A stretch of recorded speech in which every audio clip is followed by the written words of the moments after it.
Well, good evening, everybody. It's a pleasure to be here with you all tonight. I am indeed a geek of this great festival.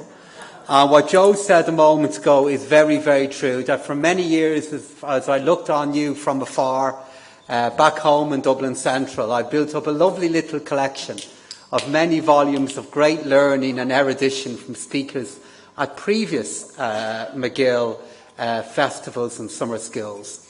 So I'm really delighted to be here with you this evening. It's particularly nice to be here on such a warm evening as we're talking about the dark clouds that are out there, and God knows they are there. It's a bit incongruous to be talking about them on what is the hottest day of the year. And as I speak to you all, I can see, white handkerchiefs fluttering in the air. It's not a sign of surrender, it's just a sign of the heat. We've had a whole panel now of speakers that have given great insight into where we stand and the challenges that we face. And really what I want to do in no more than the next 15 minutes is speak to you about three things. Where we were, where we are now, and where we're trying to get to. And they're the three things I want to speak to you about. And the early part of my text here in front of me has already been covered off by all of my colleagues here tonight, and I'm not going to go through it again. They've spoken with great clarity insofar as you can be clear about uncertainty about where we are. They've pointed to what's happened in the United Kingdom, what we are seeing happening within the European Union and what could happen, what we're seeing happening in America, what we're seeing happening in Turkey, what we're seeing happening beyond that. But one theme that percolated through the analysis that was offered by Seamus, by Marie and by Kieran was the ongoing concept of uncertainty, of risk. It was a theme that defined much of the analysis they offered of where we are now and the environment that we're in. And it's this very concept of uncertainty that I want to talk about to you here tonight. Uncertainty manifesting itself in the European Union and what has come out of the result in the United Kingdom. But this is not something that's new to governments. Managing uncertainty, managing risk, managing events a bit beyond our border and then well beyond our border are one of the very antecedent factors that led to the foundations of states. If you go up and leaf through some of the lovely books there that are at the back of this fine hall, they might speak there of Thomas Hobbes, of Rousseau, philosophers like that talked about the idea of a contract. And behind all of that is the idea that we entrust the state to help us manage that which is beyond our realm as individuals.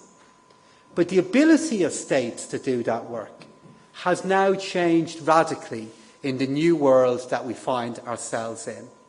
Because what has happened now, just to pick a key theme that we've discussed so far in relation to Brexit, is that is making us now rethink what could happen abroad and the effect that it could have here. And last night, the Taoiseach touched on a version of the national question, and it received a lot of debate and focus across today, as it should. And the national question, as we have understood it, through much of our history, and we're in the middle of a fantastic year now of commemoration and reflection of where we have come from, beginning to look about where we want to go to. That national question was about the concept of borders, where borders stood, who was on what side of them, and what was the nature of government and who governed within those borders. That was the national question that dominated much of our national life over at least the last 100 years. And what we're seeing happening now, I believe, is the development of a new but deeply related national question, a new one. And that national question is very simple. It's about how do we, as a small, open, proud, resilient country, and island and small country and small economy, how do we respond back to a globalised world? And a globalised world is a world in which the very borders that so much political effort was put into over so many years, those borders are shifting, they're porous, they can prevent, nor indeed should they prevent, the spread of ideas, the spread of money, the spread of capital, and we're seeing now what that means in terms of the movement of people. And that new national question is something that I saw framed magnificently in a book of just over a decade ago called Ireland and the Global Question by an Irish political scientist called Michael O'Sullivan. And in that book he articulated the national question, and I'm quoting him here, as a desire to maintain the sovereignty and independence of the nation in the face of powerful external forces. Well, if Brexit isn't a powerful external force, I don't know what one is. O'Sullivan went on to say then that the decisive factor in maintaining our sovereignty and independence, and again I quote him, was whether the state has a framework for dealing with the effects of globalisation on Irish society and social life. Now, I believe we have such a framework, and I believe we can use that framework to negotiate within the European Union and to negotiate with, and at times as part of a collective with the United Kingdom in relation to what could happen and what will happen in the years to come. And as we look to the years to come then, let's preface that with where we are now. Seamus posed a question and made a statement there that in 18 to 24 months' time it's conceivable that our economy could be at full employment. In 2011, when some of you were gathered in this room, how many thought that 5 to 6 years later you'd have somebody standing up and saying full employment is in touching distance? Look at that journey. And as we look at the consequences of the Brexit choice here for Ireland, imagine if that choice had been made then, how we would feel now. Imagine the challenge we would now be facing if we were still in a bailout programme.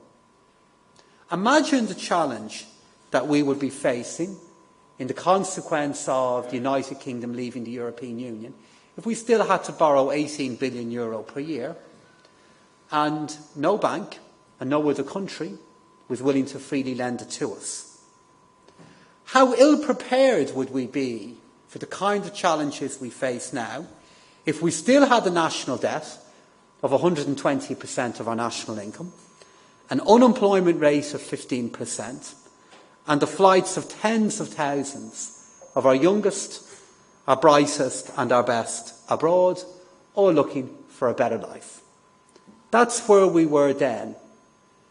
Where we are now is in a position of our growth rate remaining strong, our competitiveness having improved, employment growing, unemployment falling, and the budget deficit reducing. The budget deficit then, at the peak of our difficulties, was, excluding the costs of banking recapitalisation, was around 11% per year of all we make in our country. This year, we are projecting, well, within the next 6 to 18 months, it will fall to around 0.75% of our national income. And that's the journey this country has made. So much of what we did then wasn't just about to respond back to the crisis to then. It was also about, when the next thing hits, how can we deal with this better? And our foundations are stronger. We are in a different place to where we were then. We've reformed our public services, and I want to acknowledge the phenomenal contribution that Kieran Mulvey made in his time in various roles in relation to that. We've widened our tax base, we've reduced our debt. our country is back working again. Now, this is not to say there is not a huge amount of uncertainty in the future. And indeed, I prefaced my opening comments by acknowledging that there is. But acknowledging the level of uncertainty there and risk that is there, but just simply making the point that that is what governments are there to do. And look at the journey that our country has made with the support of the Irish people and their resilience in responding to a challenge then. But it's in specific reference to the magnitude of that uncertainty that Minister Noonan and I, in our recent summer economic statement, made reference and quantified the degree of risk we believed that could pose to our national income. This is also why, within hours of the result in the United Kingdom becoming clear, our Cabinet met. We published a contingency framework touching on all of the key issues in our national interest in relation to approaching negotiation, British-Irish relations, trade investment, North-South and particularly border impacts, and then competitiveness. And I'm not saying any of this just to be seen to tick a box, but just to make the broader point that the awareness is there of what that uncertainty is, while we also acknowledge that it will take time to quantify the scale of it. And as the Taoiseach himself last night said, the upcoming budget, which myself and Minister Noonan will be delivering in the middle of October, will be shaped by, but will respond back to many of the challenges that we are discussing. However, our preparedness and how we respond is more than just contingencies. It's more than just plans. It has to involve, and continue to involve, a root and branch change and challenge of how we spend your money. Because the consequences of what we've all gone through cannot be overstated. We must learn lessons, and I believe we are. We must have a new culture in relation to the spending of your money, in relation to where it goes, what it achieves. I believe we've achieved much, but I don't believe that zeal can be lessened in the coming years. Spending at the level we did and funding it how we did in 2007 caused many of the problems that followed after that. And to that end, I have a principle. And that principle is, do not speak of the peak. We cannot use that as the benchmark to evaluate where we are now, let alone where we want to go to. And this was picked up so clearly by Marie in her contribution, where she made the key point that we can't just look at the quantity of expenditure, we have to look at the quality of expenditure.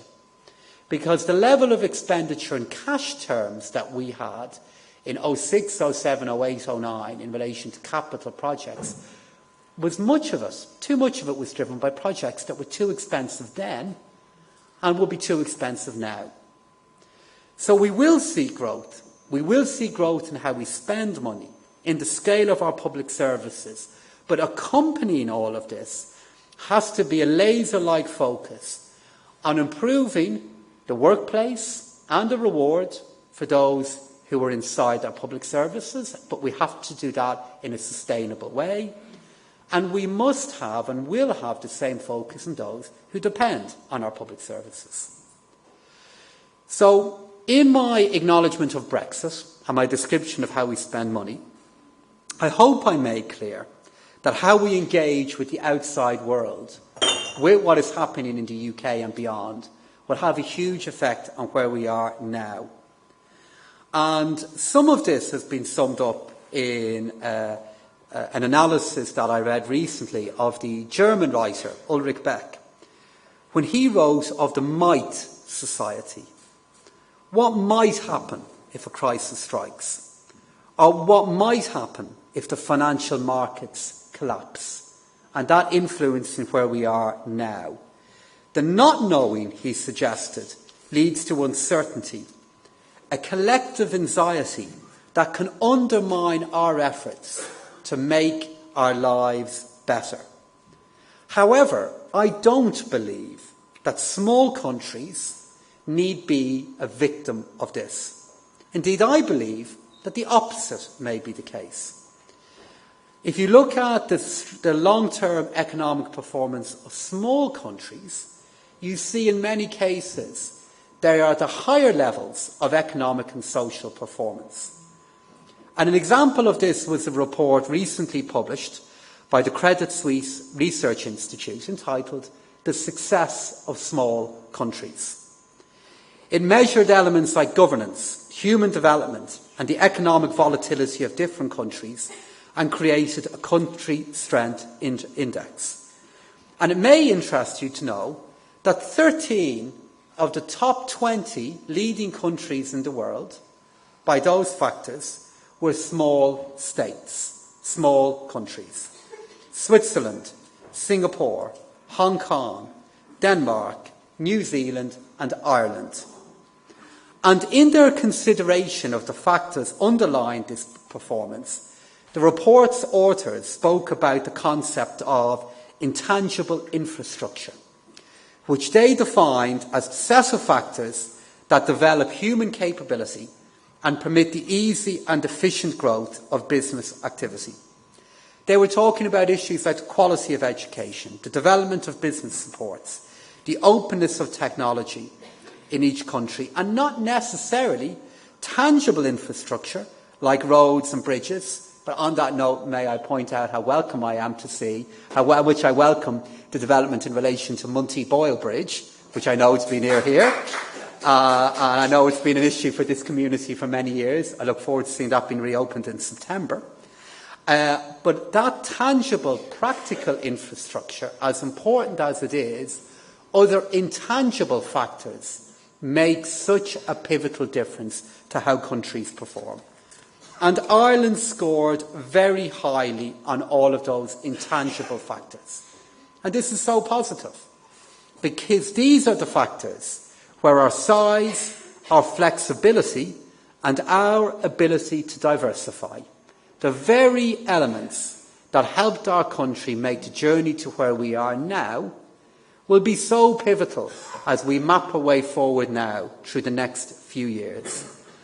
And above all, this tempers the argument or the belief that could grow that all that lies ahead is gloomy and that we cannot shape our own destiny. So building on this, I want to conclude by relating this to two specific measures that were decided at Cabinet today, which I believe in their own way are examples of this kind of intangible infrastructure, of how we collectively organise ourselves. The first is, as has been commented on, I think, by most speakers here tonight, the setting up of the Public Service Pay Commission. I note that Maria said she's looking forward to hearing the outcome from us. We only agreed to set it up today, so we have a journey to go before we get to that point. But this is a commission that will operate inside and within the Lansdowne Road Agreement and provide an initial report to government by the middle of next year on how we organise public service wages within our country. It will be charged with providing an objective analysis, the comparison of pay rates, and comparing this at home and abroad. Another decision made at Cabinet today was to agree the principle of a new Labour-Employer Economic Forum, or, as has been dubbed by some, a LEAF. This will act as a formal structure for dialogue between representatives of employers and unions to discuss economic and social policies insofar as they affect employment and they affect the workplace. This is an idea that came from the success of the recent National Economic Dialogue, and I believe will allow the government to better formulate policy in a post-referendum, post-Brexit world. It will meet to exchange views on issues of concern affecting the economy, employment and the workplace. And the aim of this will not be to reach agreement, but it will be to work to develop a shared understanding and as much consensus as we can on key issues and policies affecting employment and the workplace. This is not social partnership. This group will not discuss and will not determine wage levels or future wage increases or changes within the public or private sector. Matters relating to the minimum wage are for the Low Pay Commission. Matters relating to public service pay are for the Lansdowne Road Agreement. Matters in relation to industrial relations within our country are for the Workplace and Relations Commission and the Labour Court. It is, however, a space that I believe will be helpful for government to be inclusive and to be informed and to help us plot a better course for the future. So I want to conclude by thanking Joe for the invitation to be here, by commending everybody involved in putting this fine event together, but by noting the tone in which it takes place, in noting the diversity of topics and how we engage with each other. And I don't think we should take this for granted anymore. Because what we are having now is this debate against the backdrop of a political trend in Europe and the world towards populist parties and politicians who shamefully use incendiary language and blame other people for some of their problems. Those on the far right blame immigrants. Those on the far left blame elites. Both of them blame Europe. These kinds of narratives, they spread fear, they increase the disconnect between those governing and the citizens, and can lead to some of the results that we're seeing taking place across the world. And undoubtedly, those of us in the political centre must redouble our efforts to heal fracture, to heal the consequences of what we have gone through, to make sure that everyone feels that they are a part of the society in which we all live. But our work, however, is not helped by those on the extremes of both left and right who seek only to disrupt and not to present countries with answers to their problems. In this atmosphere, to be politically moderate is now to be politically brave. But moderation must discover a steely core. And the time for this is now. Thank you.